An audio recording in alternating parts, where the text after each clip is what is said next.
America ये war हारने वाला है। और ये बात मैं आज नहीं कह रहा, ये बात एक आदमी ने 1 साल पहले तब कही थी जब ये वॉर शुरू भी नहीं हुई थी। वीडियो को एंड तक देखो, आपको पूरा गेम समझ आ जाएगा। एक आदमी जियांग जेक्विन जो कि एक चाइनीज कैनेडियन हिस्ट्री टीचर है, उन्होंने गेम थ्योरी और प्रेडिक्टिव एनालिसिस यूज करके ना मई 2024 में, मतलब ऑलमोस्ट 2 साल पहले 3 प्रेडिक्शंस करी थी। पहला, ट्रंप नवंबर 2024 में जीतेगा। दूसरा, यूनाइटेड स्टेट्स ईरान से फुल स्केल वॉर में जाएगा। और तीसरा, अमेरिका ये वॉर हारेगा और ग्लोबल ऑर्डर हमेशा के लिए बदल जाएगा।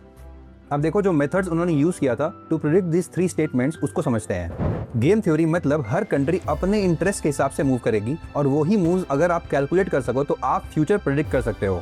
और प्रेडिक्टिव एनालिसिस मतलब एम्पायर्स एक ही तरीके से गिरते हैं। एथेंस, रोम, ब्रिटेन, ये सब की गिरने की पैटर्न एक ही है।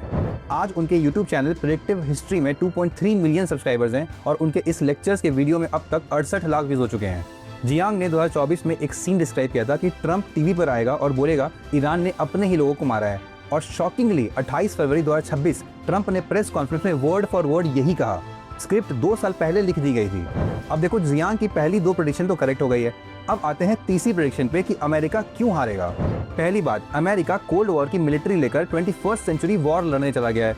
यूएस के $1 मिलियन की टॉमहॉक मिसाइल्स ईरान के $50,000 के ड्रोन्स को मार रहे हैं। मतलब 1 ड्रोन मारो और 1 मिलियन खत्म। ये मैथ सस्टेनेबल बिल्कुल भी नहीं है। दूसरी बात, ईरान ने 20 साल इस वॉर के लिए प्रिपेयर किया है। जून 2025 की जो 12 दिन की शॉर्ट वॉर थी ना, वो उनके लिए रिहर्सल जैसी थी, जिसमें उन्होंने अमेरिका और इजराइल की पूरी स्ट्राइक कैपेसिटी एनालाइज कर ली थी। और जब 8 महीने बाद असली वॉर शुरू हो जाती है, तब ईरान भारी पड़ रहा है। और तीसरी बात, ग्राउंड ट्रूप्स ही करते हैं।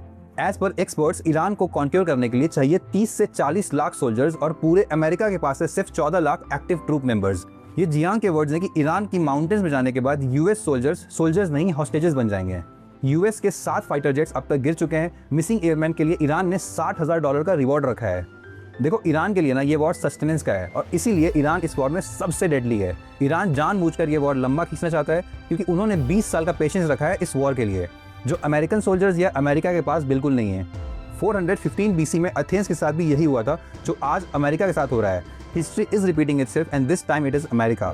बाकी आपको क्या लगता है, ये वर्ल्ड ऑर्डर बदलने में कितना टाइम लगेगा? कमेंट में बताओ, और ऐसे ही अमेजिंग इन्फॉर्मेशन के लिए मुझे फॉलो करो और चैनल को सब्सक्राइब करो।